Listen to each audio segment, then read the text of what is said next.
Party శ్రేణులకు తాజా మాజీ ప్రజాప్రతినిధులందరికీ నాకు నమస్కారం తెలియజేసుకుంటూ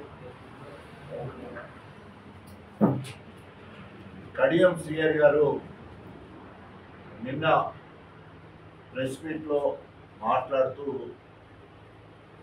మరి సవాలు విసిరావడం జరిగింది. ఆ సవాల్ను నేను స్వీకరిస్తున్నా. నీకు ముహూర్తాల పిచ్చెక్కుంది కదా, మంచి ముహూర్తం పెట్టుకో, టైం నువ్వే చెప్పు, డేట్ నువ్వే ప్రకటించు. తప్పకుండా నా మాటలకు నేను కట్టుబడి తప్పకుండా మరి అటు రెవెన్యూ అధికారులు, అదేవిధంగా ఫారెస్ట్ అధికారులు, సహకరించిన పోలీస్ సిబ్బంది, కడియం శ్రీహరి గారు, అదేవిధంగా పల్లె రాజేశ్వర రెడ్డి గారిని మేము అందరం కూడా వస్తాం. ఈ సవాల్ను స్వీకరిస్తున్నాం. నిజం నిగ్గు తీర్చడానికి మళ్ళీ చెప్తున్నా, డేట్ టైం నువ్వే చెప్పు, ముహూర్తం కూడా ఏ టైంకి అనేది కూడా నువ్వే చెప్పాలని పోయినాం. అసలు నేను ఏం డిమాండ్ చేశాను? ఫారెస్ట్ భూములు లేదా అడవి భూములు అన్యాక్రాంతమవుతున్నాయి. కంచే చీడు వేస్తున్నట్టు స్వయంగా కలెక్టర్ పోయే ఇలాంటి నిజ నిర్ధారణ జరగకముందే మరి సర్వే రిపోర్ట్ ఇంకా పూర్తిగా హైదరాబాద్ పంపిస్తే సిసిఎఫ్ ప్రిన్సిపల్ సిసిఎఫ్ నుండి అథెంటిక్ లెటర్ కూడా రాలేదు. రాకముందే ఆగ మేఘాల మీద బుల్డోజర్ని తీసుకొని పోయి, అంటే బుల్డోజర్తో పోలీసు ప్రహారంలో రెవెన్యూ అధికారులు దగ్గరుండి ఆ భూమిని సదును చేయడం. దాదాపు నేను పోయి పరిశీలించేటప్పటికే 2 కిలోమీటర్ల వరకు మొత్తము ఉపాధి హామీ కింద పెట్టిన చెట్లను కొట్టేశారు. అదేవిధంగా దాదాపు 1000 ట్రాక్టర్ల మొరం తీశారు. మరి ఆ మొరం తీసినప్పుడు తప్పకుండా మైనింగ్ పర్మిషన్ ఉండాలి, అలాంటి పర్మిషన్ లేదు. అదేవిధంగా 70 సంవత్సరాల నుండి సాగు చేయని భూమిలో, అది నిజం చెప్పాలంటే వ్యవసాయానికి ఉపయోగపడని భూమిలాగానే కనిపిస్తూ ఉన్నది. ఫ్రెంచ్ ఏదైతే ఫారెస్ట్ వాళ్ళు కందకంతో దానికి లోపల ఈ కార్యక్రమం అంతా కూడా జరుగుతూ ఉండే. సో దానికి మేము సిట్టింగ్ జడ్జి తోటి విచారణ జరిపించాలని డిమాండ్ చేసినాం. అనేక సార్లు కేసీఆర్ గారు హనుమకొండ కలెక్టరేట్ ఇనాగ్రేట్ చేసినప్పుడు డాక్టర్ రాజయ్య పల్లె రాజేశ్వర రెడ్డి గారు నా ఎంబడిపడి మరి ఇరిగేషన్ కోసం, అంటే దేవాదుల ద్వారా మిగిలిపోయిన గ్రామాలకు నీళ్ళు అందించాలని అడగడం వల్ల ఇచ్చిందని చెప్పింది. డాక్టర్ రాజయ్య ఎప్పుడు ఎంబడబడుతున్నాడు, 100% కావాలని ఎంబడబడుతున్నాడు అని చెప్పేసి అనేక సార్లు మాట్లాడడం జరిగింది. ఎప్పుడు కూడా కేసీఆర్ నోట కడియం శ్రీహరి పేరు అనేది రాలేదు. అన్నింటినీ అడ్డుపడడానికి ఆయన జీవితకాలం అంతా కూడా పనిచేయడం జరిగింది. నీతి నీతి అని మాట్లాడుతుంటాడు. ఈరోజు చిలుకూరు గుట్ట గుగుడు వెంకటేశ్వర స్వామి సాక్షిగా కడియం శ్రీహరి చెప్పాల, పల్లా రాజేశ్వర రెడ్డి సహకారంతో 10 కోట్లు వచ్చిన విషయం ఒకటైతే, రెండవది శ్రీధర్ రావు దగ్గర ₹1 కోటి తీసుకొని ఆయనకు మరి సీనియర్ మోస్ట్ యాదిరెడ్డి అని చెప్పేసి చిన్నపిల్లలకు చైర్మన్ వచ్చేది ఉంటే ఇందిరా ప్రపోజ్ చేస్తే అది కాదని పైసలు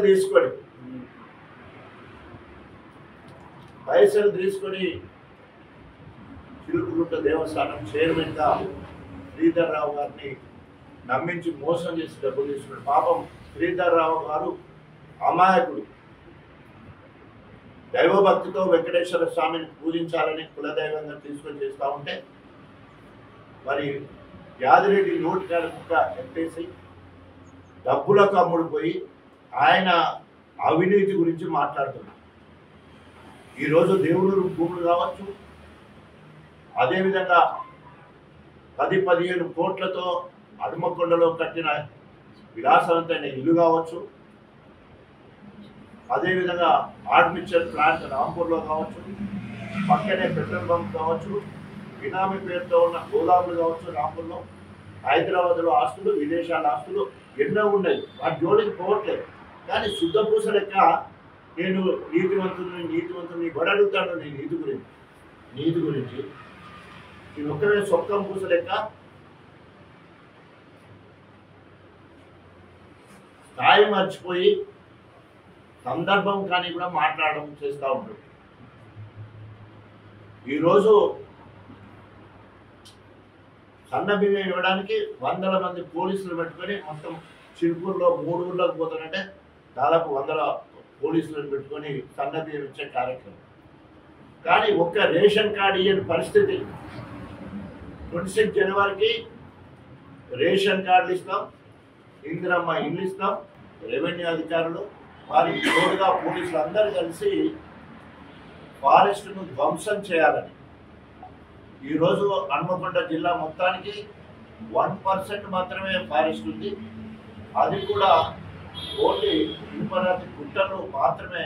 దాదాపు 3,945 ఎకరాల స్థలం ఉన్నట్టు 1967లోనే రిజర్వ్ ఫారెస్ట్ కోసము ఫారెస్ట్ డిపార్ట్మెంట్ డ్రాఫ్ట్ నివేదిక పంపించడం జరిగింది. సో అప్పటి నుండి ఫారెస్ట్ వాళ్ళ ఆధీనంలో, అదేవిధంగా వన సంరక్షణ సమితి సభ్యుల ప్రహారంలో ఆ అడవులను కాపాడుకోవడం జరుగుతుంది. అక్కడ దాదాపు 69 రకాల పక్షులు, ఔషధ మొక్కలు, అదేవిధంగా ఆక్సిజన్ మొత్తము పట్టణానికి సమీపంలో ఉంది కాబట్టి పెద్ద ఎత్తున ఆక్సిజన్ అక్కడి నుంచి సప్లై చేసే ఏకైక ఫారెస్ట్ ఉంది. ఒక ప్రతిపక్ష నాయకుడిగా గత 30 సంవత్సరాలు ప్రజా జీవితంలో ఉన్నవాడిగా ఒక సామాజిక బాధ్యతతోటి అడవులను సంరక్షించాలనే మెయిన్ డిమాండ్ తోటి అక్కడికి పోవడం జరిగింది. మేము చేసిన డిమాండ్ మళ్ళీ చెప్తున్నాం. సిట్టింగ్ జడ్జితో విచారణ జరిపిస్తే అక్కడ అన్యాక్రాంతన అయ్యే భూముల విషయాలు కానీ, బినామీ పేర్లతో ఉన్న భూముల విషయం కానీ, ఫారెస్ట్ భూముల విషయంలో కానీ పట్టాదారులకు కూడా ఎక్కడ కూడా నష్టం జరగకుండా ఉంటుందనే ఉద్దేశంతో ఆ రకంగా డిమాండ్ చేయడం జరిగింది. తప్పకుండా మళ్ళీ సవాల్ విసురుతా ఉన్నాం. దేవునూరు పరిసర ప్రాంతాల్లో కడియం శ్రీహరి నీవు నీ కుటుంబ సభ్యులతో బినామీ పేర్లతోటి అక్కడ నీకు భూమి ఉన్నదా లేదా?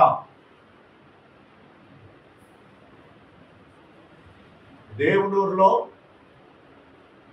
గత 2 సంవత్సరాల నుండి నీ కుటుంబ సభ్యులు మీరు పోయి అక్కడ పాలేరుని పెట్టుకొని వ్యవసాయం చేస్తున్నట్టు ఆధారాలు ఉన్నాయి.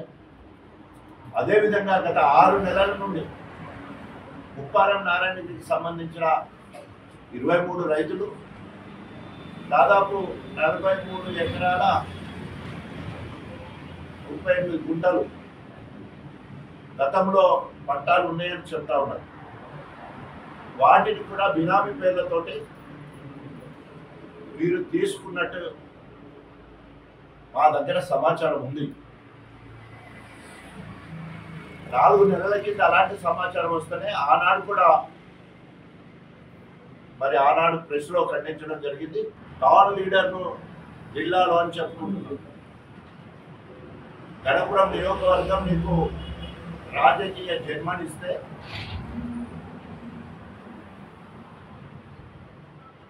దాదాపు 30 సంవత్సరాల్లో 10 సంవత్సరాలు టీడీపీలో, 10 సంవత్సరాలు బీఆర్ఎస్ పార్టీలో అధికారాన్ని అనుభవించడం. దాదాపు 4 పోర్ట్ఫోలియోలు, మార్కెట్ శాఖ, సోషల్ వెల్ఫేర్, అదేవిధంగా ఎడ్యుకేషన్, తర్వాత ఇరిగేషన్, తెలుగుదేశంలో 4 పోర్ట్ఫోలియోలు. మళ్ళీ బీఆర్ఎస్ పార్టీకి వచ్చినాక ఉప ముఖ్యమంత్రి, అదేవిధంగా మళ్ళీ ఎడ్యుకేషన్ మినిస్టర్గా కూడా పనిచేశారు. మార్చిలో స్వయంగా కడియం శ్రీ అనే కలెక్టర్ దగ్గరికి పోయి, అంత ఇంట్రెస్టెడ్తో కలెక్టర్ దగ్గరికి పోయి మార్చి 12నే కలెక్టర్ ఆగమేఘాల మీద ఫారెస్ట్ను విజిట్ చేసి మార్చి 27 నాడు మరి అనాథరైజ్డ్ పొజిషన్కి వెళ్ళి జేసీబీ బుల్డోజర్ తోటి మొత్తం కూడా ఎక్కడికెక్కడ అడవి సంపదను ధ్వంసం చేయడం జరిగింది. దీన్ని తీవ్రంగా ఖండిస్తా ఉన్నాం. స్థానిక ఎమ్మెల్యేగా నువ్వు పోయి చూసినావా? వేల ట్రాక్టర్ల మూలం తీయడం జరిగింది మైనింగ్ పర్మిషన్ లేకుండానే. అడవి సంపదకు సంబంధించిన చెట్లను నరికేయడం జరిగింది, కొట్టేయడం జరిగింది. అవన్నీ కూడా దాదాపు కోట్ల రూపాయలు ఖర్చు పెట్టి ఉపాధి హామీ ద్వారా పెట్టిన చెట్లు.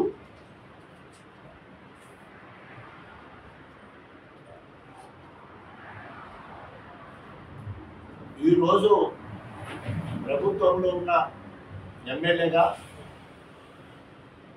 నువ్వు నేను తేల్చుకుందామంటే నేను సిద్ధం, నీ సవాల్ని స్వీకరిస్తున్నా.